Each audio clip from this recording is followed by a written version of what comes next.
And one of the first things we heard, very, very good advice from Jim Canellis, who ran the Irvine Foundation at the time, said, David, before you go too far down this road, you better take a look at what my friend Phil Buchanan, who runs the Center for Effective Philanthropy, says about the MBA suits who think all you have to do is bring business practices to the nonprofit sector and then you can cure all the ills. And, I found out much later, A, he was right, and B, because it really is different, and B, that is a lightning rod when you say that to a number of nonprofits, and for a very good reason. Very good reason is that, they are different, and they should be different. For one thing, they're owned by you and me, not by a bunch of shareholders. And, so many people told us be very, very careful because there's good reasons why they should be different. You're listening to the Nonprofit Council podcast with host May Harris. Welcome to the Nonprofit Council podcast. Today, my guests are David O'Brien and Matthew Craig, both authors of an amazing book called Building Smart Nonprofits, A Roadmap for Mission Success. So welcome to the podcast, David and Matt. How are you doing today? Just fine. Thank you for having us. It's a pleasure. I'm a big fan of your firm and your blog. So it's a pleasure to be here. Well, wonderful. And your new podcast and your book. So congratulations on both of those. Thank you. It definitely is a labor of love. I'm sure, you've gone through the whole process now. So maybe you can, tell our listeners a little bit about what the genesis was for this book and, your labor of love in bringing it to life. I guess you can call it that. Kind of started when I retired the first time, and I was out of the finance industry. And I, like many people, I wanted to give back to the community, probably to make up for a lot of the bad stuff I did when I was in the finance industry. But in any event, so I went on a whole bunch of boards, and I served on any number of boards ranging from human services to museums to arts and culture to international NGOs and so forth. It was great, but frankly, I got very, very frustrated. And I got frustrated because I saw such well-meaning people, particularly so different from the world I came out of, who were trying to do good things for humanity, and they had no resources. And they were always scrambling for money, and they were doing stupid things like having galas, and we'll talk about that later, to raise money. And that's no way to fund a business. So when my wife got tired of hearing me grumble, she told me, why don't you go back to school and learn something? I think that's a good idea. And frankly, it's a point well made because, we're people who volunteer in the nonprofit sector are well-meaning. Doesn't mean they know what they're doing. And in many cases, you're dealing with people's lives. So, it's not a good thing. In California, you have to go to school and get a certificate to cut somebody's hair. There's no such requirement in the nonprofit world, which is weird. Anyway, so I went back and got it at the age of 68 and got a second master's degree in the program that because you went to as well. Yes. And at the University of San Diego. And I was 2 credits short because I messed up my schedule. So I went to one of the professors, and I thought I had something to say, and she helped me to write a book proposal. And I sent it out to 17 or so publishers, and lo and behold, finally got 2, and so on and so forth. I then realized that an important point that, I have a viewpoint, but I'm getting a little long in the tooth, and I needed somebody to help me who is in the field, who was born with an iPhone in his hand, which is why I knocked on my good friend, still a friend, I hope, Matt Craig, to join with me and become co-author. So that's where it came from. Matt? Right.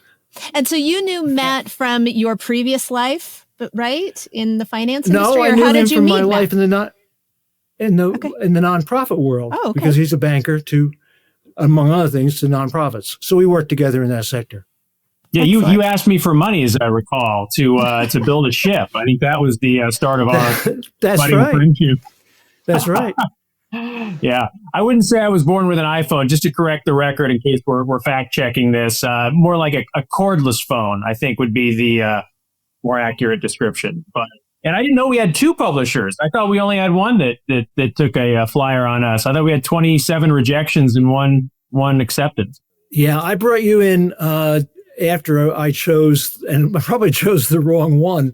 And the reason was the first one was a good press. I forget the name of it offhand, but it was an academic book. And knowing me, you know, I'm anything but an academic. And I really didn't want to write another academic book.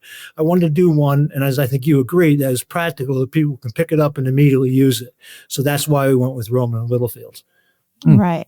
Okay. I'm learning something here too. One of the biggest, kind of tenets of your book is sustainability for nonprofits. You bring up a gala, that's not the end all be all for fundraising. I couldn't agree more. There's a time and a place for a gala or a big fundraising event, but you in your book really focus on sustainability. So what does that mean for you, and what does that mean for the nonprofits you've worked with and advised? Matt, you want to start? Yeah, well, just a bit more about the genesis of the book, and then I'll get to that. But full disclosure, neither David nor I had worked a day for a nonprofit when we approached this project. We were the stuffed suits, the MBAs in the corporate world that worked tangentially with nonprofits, either as board members or volunteers or advisors, or some combination thereof.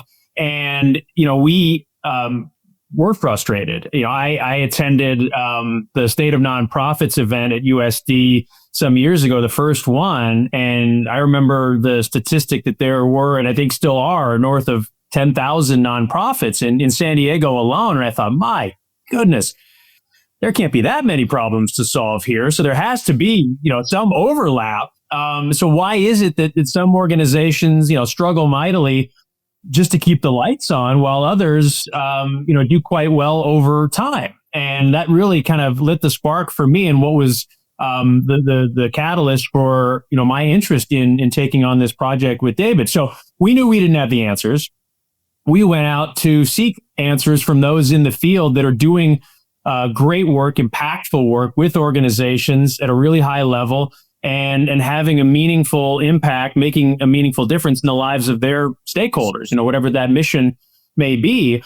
And so we interviewed, 60 plus folks within nonprofits across the country, executives, board members, all stakeholders, to get a 360 degree view of what it takes to make and run a sustainable nonprofit. And for us, the definition that we were after was,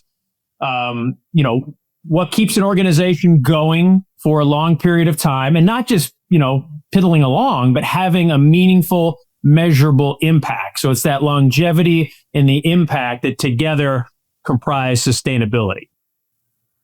Okay. One of the things that we were very lucky, I think the book would have bombed if my original premise held. And one of the first things we did is we went out and we were speaking to people, and somebody said, you don't know what you're talking about. Why don't you go out and do some grounded research and talk to people who are really in that field and know the field?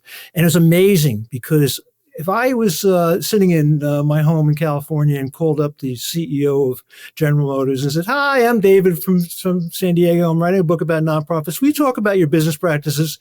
You know how quickly they'd hang up if I even got through. Quite the opposite. We got through to 60 or more of the top nonprofit leaders in the country. It was amazing. Why? Because people who go into the nonprofits world want to help. That's their purpose in life. And it was fabulous. And one of the first things we heard, very, very good advice from Jim Canellis, who ran the Irvine Foundation at the time, said, David, before you go too far down this road, you better take a look at what my friend Phil Buchanan, who runs the Center for Effective Philanthropy, says about the MBA suits who think all you have to do is bring business practices to the nonprofit sector and then you can cure all the ills.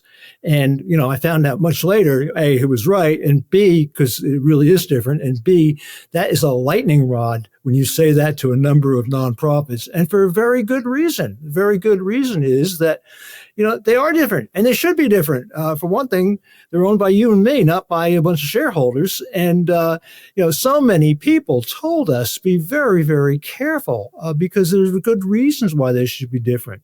So the point was, what can we do to, after we filtered through it, we came up with, 5 or 10, probably 10 broad topics of which all circle around the way of, and the original title of the book was Requiem for the Gala, and that was mentioned. Our publisher said it was too snarky, but I think I wish we could have used it because that says what our whole purpose was. And the purpose was that you cannot run an organization on which people's lives depend by having a short-term funding model like with galas, or even yesterday. And I thought we were beyond this, but yesterday was Giving Tuesday, right? Yes. My email was clogged with my best friends, or my new best friends, saying, "Give me money, give me money." Now, I don't blame them. I blame the system because they have to do what they have to do. But I blame the system for not educating folks or taking advantage of what's going on now. Well, all the old rules, as you well know, are changing. And this is a fabulous, great time to be a nonprofit. It's wonderful. I wish I was, 30 years younger and was going into it now, because there are things that exist now when we were going through the book that didn't exist years ago. There's a guy, you probably know the book. A guy wrote the book Uncharitable, Dan Pallotta. Mm-hmm. It came out about 10 years ago, maybe 15 years ago. And it was very controversial, but he was right on when he said that there's no mechanism to bring capital to the nonprofit industry. And if they did, there would be, nonprofits would be much better off. Well, fast forward 10 or 12 years later, we now have a tsunami of capital, as you well know, coming in the industry. One third or more of investment capital is being done with a social bent right now.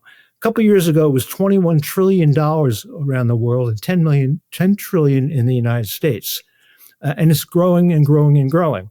Now, there's a lot of confusing terminologies being used: ESG investing, social responsible investing, and so on and so forth. But the point is, there's an enormous amount of money. People really believe in it. And now nonprofits can tap into it, because what happens, we'll follow Wall Street. Wall Street follows the money. And now there's, Wall Street banks, sorry, Matt, and other service providers who are basically constructing products, inventing products to sell to people who want the product, which just helps nonprofits. So I think that's one of the most exciting things I have ever seen in the sector, coupled with a whole new group of people, young people who are coming up, and they want to have business for good types of structures, different quasi commercial operations. But the first point is that we're concerned about our social environment and so forth. So those things coupled together, new business structures and new forms of capital, is really exciting. And we covered some of it in the book. Maybe we should write it again, because it just continues every day to grow and grow and grow. Well, I would be in favor of a revised edition, adding more in the social enterprise realm. Matt will probably quit. Oh, I don't think so. Because, it really, to your point, there was business, corporations, there was nonprofit sector, and then government, and very little overlap between. And government is government, but there can be true collaboration on the continuum between business and nonprofit. What do you think about that, Matt? Yeah, no, I agree. And we actually have some evidence to support that. I remember one of the conversations we had in the fall of 2020. We're hip deep in the pandemic, and everybody's scrambling to figure out what this means for their organization and their staff, and how are we going to do the work that we're doing? Where are we going to do this work? So everybody's, doing the proverbial pandemic pivot. And there was a survey done by, oh gosh, it's taking me back, but I want to say it's a consulting firm by the name of La Piana. If memory serves. Mm-hmm. Have you heard of them? Okay, great. So yeah. I'm on.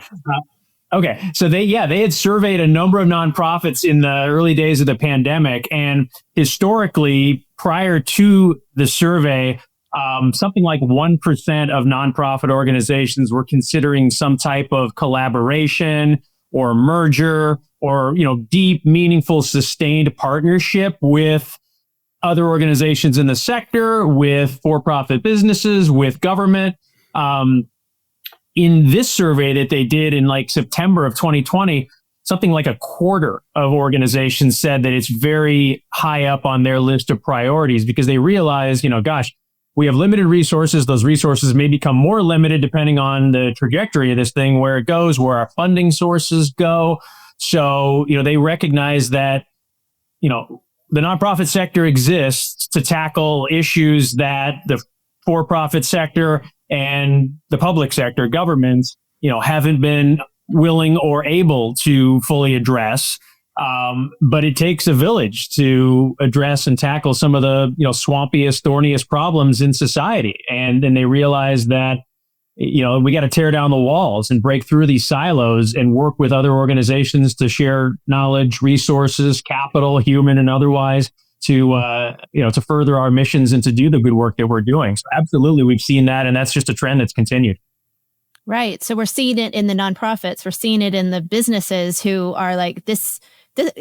If we put our money where our mouth is and our clients and our customers support these causes, it's a good business decision. So it doesn't just have to be profit. So of course, I'm sure that David's aware of this, but the biggest kind of actor in this whole tsunami of change has been a nonprofit called B Labs.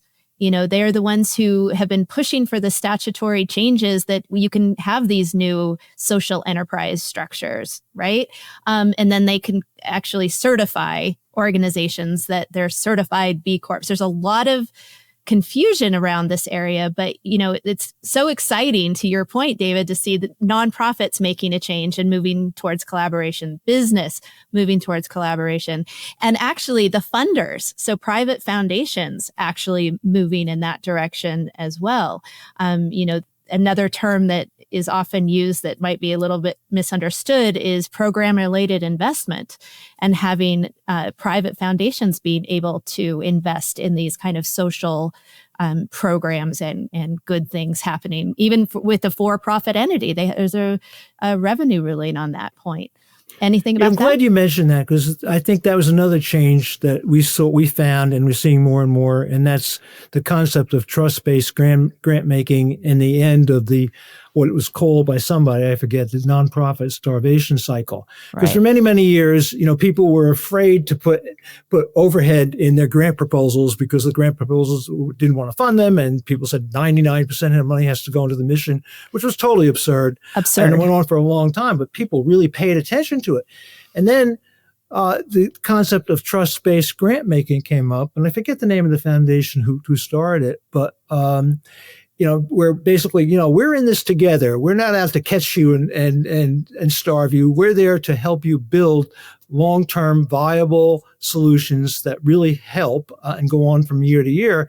And as you know, the foundation started granting in that concept. You mentioned PRIs, impact investing, kind of the same thing. Again, terms can get muddied, but the whole concept was, we're in this together, and we're not just going to, starve you, because that's that's crazy. It's like, I'll pay for the ice cream in the ice cream store, but I won't pay for the refrigerator. It's nuts. Right. And that, frankly, and is micromanaging. I hope it's still and micromanaging. It's like, I'll give you a little bit, and then you prove to me that you deserve it, and then I'll give you a little bit more, and then you prove to me that you deserve it, and that's not sustainable.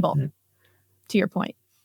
So I think, again, it's another case in point where just great stuff is happening, and I think also nonprofits are recognizing. And of course, when you talk about nonprofits, some nonprofits have been doing this stuff for years. Look at universities. Universities, have not only been monetizing their intellectual property, is something that we point out in the book as how to develop a funding model, is, find your special sauce and monetize it. But universities have been doing that for a long time, and even sharing the proceeds of the inventions of their staffs and professors through technology sharing agreements. I mean, I think it was Stanford that got $400 million out of their share of Google when because the students, a lot of it was invented at Stanford, as you know.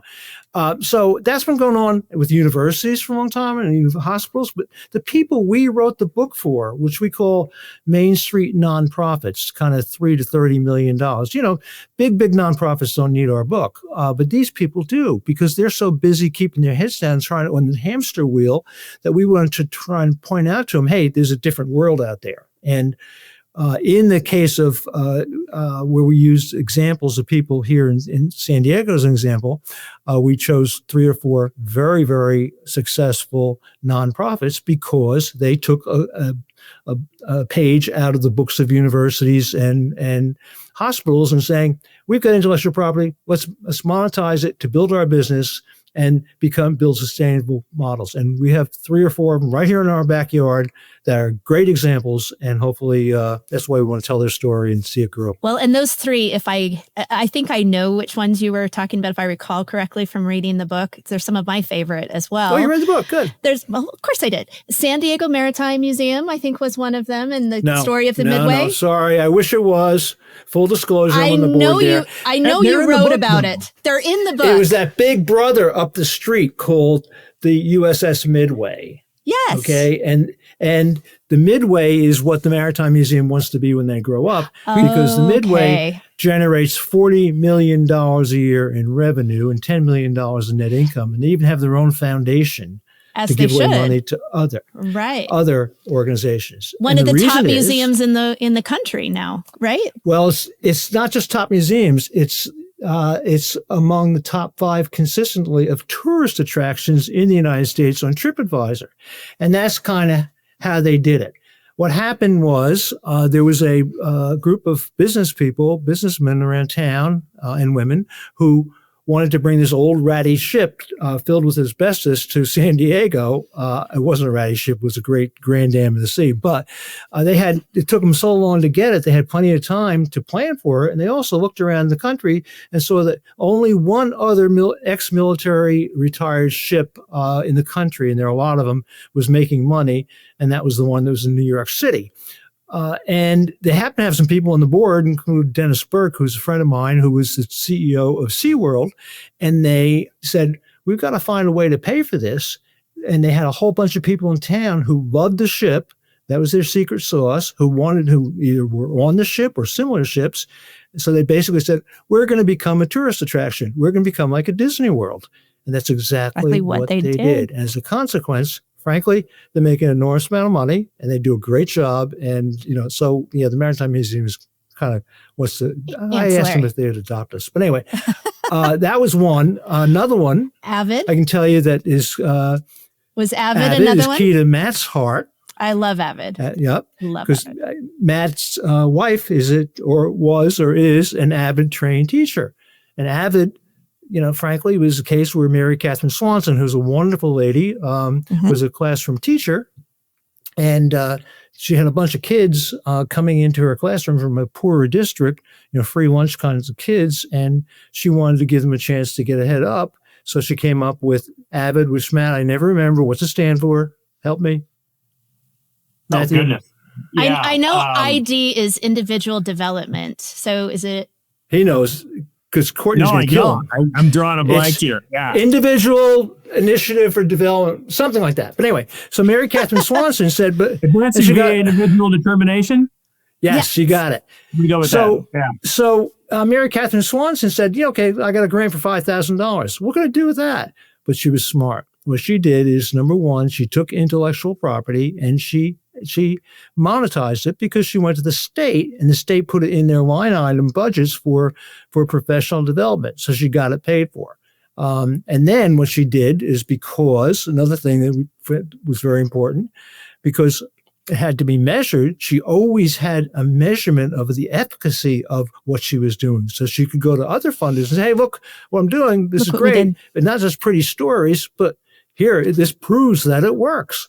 And then, so she took it and was off to the races. And what started that way turned out to be, last time I looked, $40 million in revenue. And in, I don't know how many, almost every state, and I don't know how many countries, with millions of students. And it's thousands and thousands of trained. It's continued to be a very well-run organization. I was lucky enough to be involved with them briefly. I think I still am, technically, but incredibly well run, a governing board that is very invested and engaged. I couldn't be more impressed with AVID. What did you want to say, Matt? No, I was just going to add to David's point in that, Mary Catherine Swanson built it and then got out of the way. And I think that's a key point, because you hear so often about, founder's syndrome, and somebody's so passionate about whatever cause it may be that they just can't step away and let somebody else drive. When it's time, she got her ego out of the way and understood that, hey, there are other, folks that can take this, customize it, make it work for them, within the framework that I started. But they can grow it and make it even more impactful than if I stay, deeply rooted in this thing and keep my hands involved in every little decision. Some of the more successful organizations that we talk to, had that foundation at the heart of what they do and how they do it. They know how to cultivate diverse opinions, how to let other people put their own, thumbprint on an organization, and then let them run with it. And it's a critical point that distinguishes certain organizations from others. Matt, maybe you can talk about the third one, our third poster child in San Diego, Feeding San Diego. Well, yeah, that's an organization that we came to know well, and Vince Hall was at the helm at that time, and we interviewed Vince, and he didn't start this, but was influential, very influential in the new model of food banking. And before, the traditional model was really you donated your sack of canned goods or boxed cereal, and you took it to this warehouse and it sat on shelves, and people would come and pick through it, or there might be some distribution mechanism where the food would go out, but it was all, heavily preservative laden stuff that nobody else wanted, close to expiration, et cetera.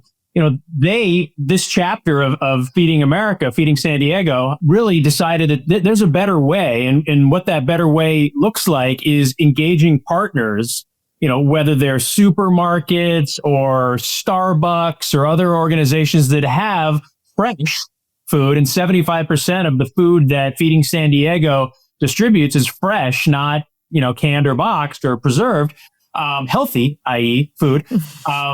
It's really a food rescue program, not a food bank. They'll go and they'll collect these items that organizations donate and then distribute it out to people who need it. They're a logistics company in a lot of ways. That's their secret sauce. That's their IP that they've learned to turn into a viable business. What does the organization get? What does the Starbucks get? What does the grocery store get? Well, they get a tax deduction for the food, the value of the product that they're donating. So, hey, they win. They get this stuff, out of their stores. As important, that stuff, the food, stays out of landfills. Because if you look at the statistics about how much food waste there is in this country, if you collectively put all the landfills together, it's the size of Pennsylvania, the state of Pennsylvania, which is bananas. So much waste, which releases, carbon dioxide into the atmosphere, contributes to global warming. We can go on and on. So they created this food rescue program and partnered with distribution hubs like 7-Elevens, because they realized, hey, where do the folks in our communities live that need food? Well, they don't live next to our warehouse in most cases, but they happen to notice that there's a 7-Eleven pretty much on every corner in every socioeconomic strata of San Diego. So maybe we can set up distribution sites at these 7-Elevens where folks who need fresh food can go and get it. It stays fresher. They pick it up close to home, and everybody wins. It's a really novel concept, and they've been very successful with it. We could go on forever because we have so many good examples. But I think with one very concise statement, what we were trying to prove to people was match mission with money. And that's the key to sustainability.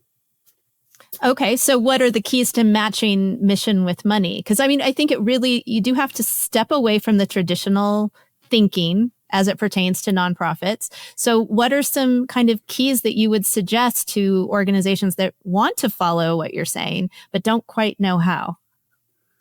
Well, we did a talk for your alma mater a few years back, and it was, we called it the Letterman Top 10. I remember, you probably don't remember David Letterman. Yes, of course I do. Hey, I can step behind here and say, when we were talking about like phones, iPhones versus click phones, wherever, I was like, I remember the rotary phone. That's what I had in my house. So I'm right there with you, David. I right. remember Letterman. Well, and what we did is we picked the top 10 things we found, which we could probably run through very, very quickly. In order to answer your question, I think we have to, we can pick a couple or we go through the 10. Let's see how far we get, if you think that's the thing. Good. And Matt will share with me on this. I think it's great. The first one I think we've already talked about, and that's what I call Requiem for the Gala. And that's, let's get rid of the rubber chicken dinners, folks. Particularly if you're in the $3 to $30 million range, you're killing your staff. You don't make that much money. Yeah, some people make money. There's a place called one in Manhattan I found that makes $100 million in one evening, called the Robin Hood Foundation. But that's few and far between. So that's number one, a mindset that you have to have a sustainable business model. Matt, I don't know if you remember these in order, but I think we covered also, the second one is beware the MBA suits, because it doesn't work. And frankly, it'll mess up your organization. And it has messed up some organizations. Because people like me would come in and say, yeah, I've got all the answers.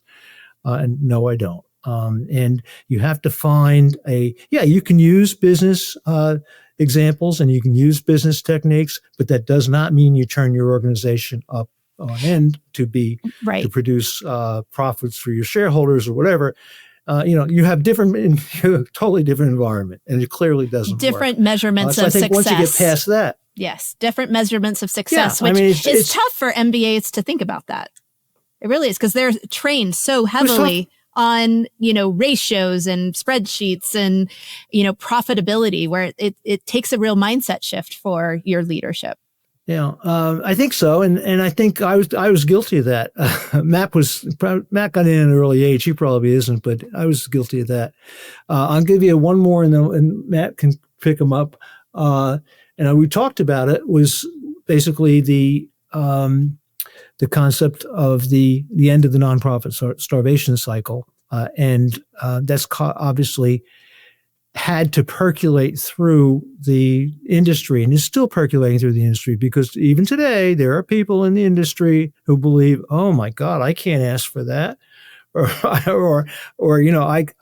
can't ask for overhead, or I can't put money in. For example, great example of I can't put money into my grant proposal for assessing the efficacy of my program, which, every grant I think should have a 10 or 15% amount of money, so you can prove that you use the money for what it's supposed to be used for. Absolutely. So I think that we've spoken about. Matt, you want to pick up a couple more? Well, I was going to say that it goes hand in hand with trust-based philanthropy. And I think that Mackenzie Scott has been quite a game changer in that field. So much so, yes. Do you have her telephone number, by the way? You must. You probably have it in speed dial. I wish, but no, I don't. But Amazing. So it might. I've worked with several. Go ahead, Matt. Go ahead. I'm sorry. No, go ahead, Matt. I was just going to echo that. I love her approach. You call out of the blue, hi, it's Mackenzie Scott, or somebody who works for her, and I'd like to write a check for $4 million to your organization. And I've read that she's been hung up on before because people just don't believe it.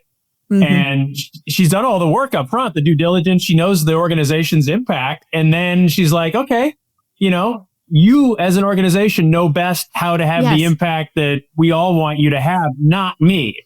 So I'll get out of the way, give you the resources you need, unrestricted, by the way, to do what you need to do. And it's an investment. It's not, it's not a grant. It's not a short-term scarcity mentality causing, type of funding mechanism. It's a long-term, take some risk, get out there and try things that, are going to have the impact that we all want to have. And if it takes some time and if you stub your toe, so be it. But go out there and, via con Dios. I love the approach. Good. Excellent. I wish you'd call me. Another one is what we call stories sell, but data tells. And that's, you've got to have a culture of storytelling in your organization. If you're not able to tell your story concisely and have the data to back it up, and every person in your organization should be able to have an elevator pitch and be able to do that, you're missing out in the boat. I think it does two things. It has you focus on not putting smiling pictures of kids in your annual report, and this is why we're really good at what we do, it forces you to really evaluate your programs. I've become very big on evaluation because I've seen so many times, you have to do some on faith, but investors, and I call them investors, not philanthropists, more and more want to have the data. Show, as we call it, show me the numbers, and be able to communicate that with really, really effective storytelling. Right. Well, and you mentioned, and so did you, Matt, that there are so many nonprofits out there, lots of them with overlap, right?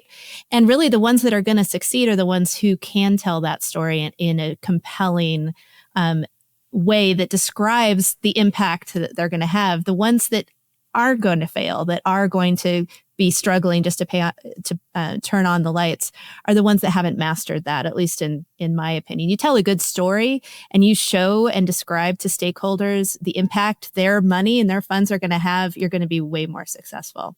Okay, Matt. Yeah. You're next. You got a couple more of the Letterman top 10. I don't actually. I couldn't open the file, David. Sorry, to get the point. But I will answer the question, May, that you asked about, matching money with mission, and specifically address that. What it means to us and what we found in our research is that you got to be good at saying no as an organization to other organizations, to individuals, to foundations that may want to write you a check, sometimes a big check. And that's really hard for people to do for obvious reasons. But if you don't do it, you run the risk of turning yourself and your organization into what one of our interviewees called a Franken nonprofit, which is, an organization that has received so many gifts, bequests, funds from so many different organizations and philanthropists that have competing sometimes mandates. The restriction that you bend. Yep. Yeah, totally restrictions. So you bend and twist and contort your organization into this, frankly, unrecognizable organization that really doesn't do anything particularly well and burns out its staff, frustrates the heck out of its board. So matching money with mission is, understanding who you are as an organization, why you exist as an organization, what your core values are, and then go and seek funding sources that match those core values, that really understand and appreciate why you exist, because those are likely to be more sustainable funding sources. Funding sources that you're not going to have to approach again every year. And hey, can we count on? Yeah, of course you can. They tend to be longer term funding sources. Like the Mackenzie Scotts of the world that are going to say, hey, if it takes 3 years for this program to get off the ground and start having a measurable impact, fine. Take the time that you need. You don't have to reapply for this every quarter or every year even. Right. Though that's matching money with mission. And then you also have to understand, do I have the capacity to accept this gift and to do what's being asked of me?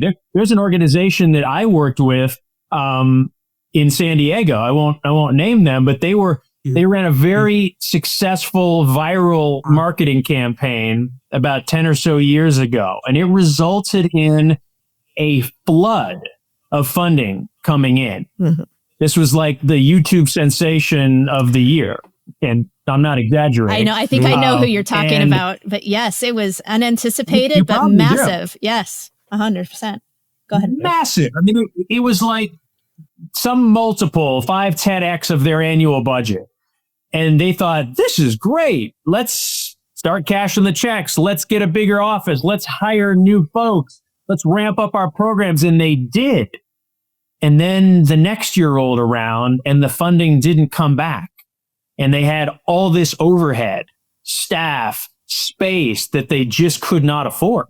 So that's an example of, hard as it may be, sometimes no is the right answer. And that's really difficult, but successful organizations stay true to themselves and to their mission, even when it comes to funding. Absolutely. Well, and I interviewed Jean Takagi one of my previous podcast episodes. And so you've got this mission, this concept of Franken nonprofits and mission drift, but also, you run the risk of going outside what your governing documents say you're going to do. So the purpose that you have put on your articles and in your bylaws. And when that happens and you spend money on those things that are outside, he actually has advised, and I hadn't really thought of it this way, to be perfectly honest, but he says that is a diversion of charitable assets that the Attorney General would want to know about. So it's like it can lead to something even, legally impactful. You could be in trouble with charity regulators by doing that. So to your point, Matt, I couldn't be overstated that it's important to stick completely true to what is in your articles, your bylaws, your mission statement, and your reason for being, and having this internal strength to say, yeah, that's a really big check, but that's not what we do. You probably know we interviewed For Purpose Law as part of our research. Yes. Did you know that? I did. Yeah, I figured you did. Yes, I did. Yeah, and we talked to Mary, and she was wonderful and gave us a lot to think about. And one of the things that I remember taking away from that meeting was, you don't necessarily have to be a nonprofit legally structured as a nonprofit in order to, create measurable good in the world. Sometimes a hybrid corporation or even a for-profit can be the way to achieve maximum impact. So, don't let, structure dictate your strategy. It's the other way around, right? Absolutely. A tax status shouldn't dictate the amount of good that you can do in the world. And so that's, I think, really important to keep in mind that, you really need to understand what you want to do and then work toward a legal composition that can help you with that. There's an example ripped from the headlines last week where, OpenAI, right, I think a lot of people would be surprised to know, is a nonprofit corporation. The parent corporation is nonprofit, and they own a for-profit subsidiary that, isn't profitable as I understand it now. And it's capped at like 100 times or something like that. But, that's a good problem to have. It's funny. I was interviewed by Reuters for that, about that story. What's really interesting is you can actually get a copy of their CT1, which is the registration with the California Attorney General. They're a Delaware nonprofit, but they've registered to transact business and charitably solicit in the state of California. So you can get a copy of their articles and their bylaws, and they're fascinating. I'll just put them in there that they're fascinating from a legal practitioner standpoint. But I think this might be a good time to kind of wrap up. Is there any specific guidance, like top number one thing that each of you would like to kind of offer to our listeners? Not to put you on the spot, but because there's so much, what's the top thing? Right. Well, I'll give you one. I have so many top ones. I know you do. I know. Do what you do best. And what you don't do best, partner up with others so you can achieve what is come to be called ecosystems of people who are trying to solve a problem. And my favorite example is an organization, I'll say this very quickly, called Work Now, which is in Denver. And we cover it in the book. And basically what they are is a conglomeration of 20, count them, nonprofits who got together to solve a problem because Denver was going through a construction boom and they needed lots of workers and they had lots of people who were out of jobs. So they put together a group with $1 million of seed capital from a local foundation and put them all together, and everybody brought to the table what they did best. Somebody needed transportation. Well, someone got them transportation. Somebody needed to buy work tools. They did that. Somebody needed babysitting or childcare. They did that. And in a year, they put 200 people to work who were basically on welfare, and they were getting 3 times the minimum wage. Why? Because now 20 is a pretty big number, and they're self-sustaining. They're now paid for by the employers who are hiring the people. Right. So, don't try and do it all. Together is more, and everybody's got great ideas. So find people to partner up with. I couldn't agree more. There's actually in San Diego, one of the biggest issues, I think, and actually the State of Nonprofits and Philanthropy Summit at USD, they detailed this, is homelessness. In San Diego. And I think there is quite a group that's emerging from that. I think really pushed by the Lucky Duck Foundation. I don't know if you're familiar with them, but, it's not homelessness isn't something that government obviously can solve. And I don't think it's something, and I doubt anyone thinks that one nonprofit's going to solve it either. It's going to really take a consortium of businesses, nonprofits, and government to really solve that issue. So I couldn't agree with you more, David. Okay, what about you, Matt? Okay, I've had a chance to think about it. So I'm going to go with something that's true to my roots. I'm a banker, okay? Have been for 25 years. We'll forgive you, Matt. We'll forgive you. It's okay. Not the bad kind that you read about. I'm a good banker. But we look at a lot of financial statements in my business, and of the financial statements we look at, the balance sheet is the most important one. For for-profits, for you and me, our personal balance sheets, and for nonprofits especially. It's how your organization's capitalized. It's your report card of, hey, how have you done since day one? Mm-hmm. And I think, as we've gone through this, pandemic where funding sources were disrupted, where ways that organizations work were disrupted and changed, and where some organizations, lost the funding that they thought was sustainable. Not all, but some. I think it stressed the importance of having a really strong constitution, a really strong balance sheet, and specifically a healthy reserve fund. I don't like the term nonprofit because I think it connotes running deficits, and not balancing your budget and having red ink at the end of the year. I much prefer not for profit, because that I think more accurately represents what the sector is about. It is not for profit, but you better generate one, more often than not, or else you're not going to be anything for very long. So, organizations that balance their budget consistently and take that unrestricted change in net assets, net income, and, keep it invested in the organization in the form of, a liquidity reserve, in the form of investments, in the form of some pot of money that can be used to sustain an organization through hard times, is so critical to what we talked about at the very top of the show, Mary, sustainability. Mm-hmm. That's what's going to keep you around.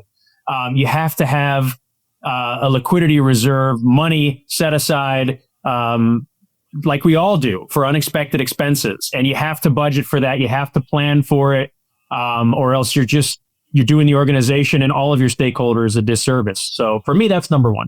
I couldn't agree more. So one other thing you might not know is when I chose the name for the firm, For Purpose Law Group, it was because it always made no sense to me to identify an entity, an organization, by what it isn't.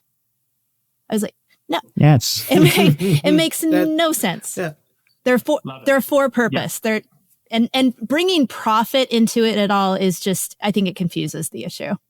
It really does. It does. Yeah. Okay. Well, great. We're glad you did it. Yeah. Thank you so much, gentlemen. It's been a pleasure having you on the podcast. And for our listeners, if you're interested in finding the book, Building Smart Nonprofits, it's available on Amazon on both Kindle and not hard copy. Maybe, is it paperback or hard copy? No, it's hard copy. Excellent. Yeah, it is here. Yeah. Okay. We're trying to get the audio there book. There it is. Yeah, there we go. Okay. We're trying to get the audio book produced, but there's other issues with that. Apparently. I'm in the same boat with my book. It's like, I need to be the one to read it, and I don't have the time to read it. But I need to be the one to read it. So I need to clone myself. So if you figure that out, how to do that, you let me know. Okay. Thanks for having us. It was fun. Thank you, man. My pleasure. Take care. Bye-bye. Bye.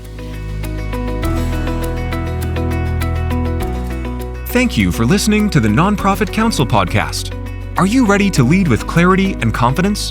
Head to nonprofitcouncil.com to find the tools you need to start smart, lead strong, and create lasting impact.